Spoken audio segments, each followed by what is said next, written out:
বাহিরে অনেক অনেক বৃষ্টি হচ্ছে, অনেকও না, মানে ঝিরিঝিরি বৃষ্টি হচ্ছে। আমার সাথে যে ছোট মেয়ে আছে, যার কারণে আমি বেশিক্ষণ বাহিরে থাকলাম না, বাসায় চলে আসছি। বাসায় এসে ফ্রিজ থেকে বের করে নিয়েছি। মা আমার জন্য কী যেন রাখছে, এগুলো কি আমি আসলে নাম জানি না, তবে খাই।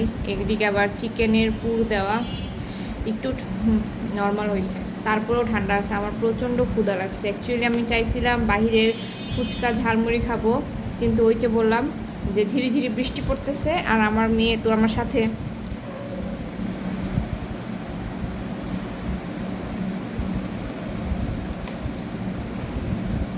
আমার অবস্থা হচ্ছে পেট শান্তি তো মন শান্তি, এই হচ্ছে আমার অবস্থা। পেট খালি থাকলে আমি মানে কিছু করতে পারি না।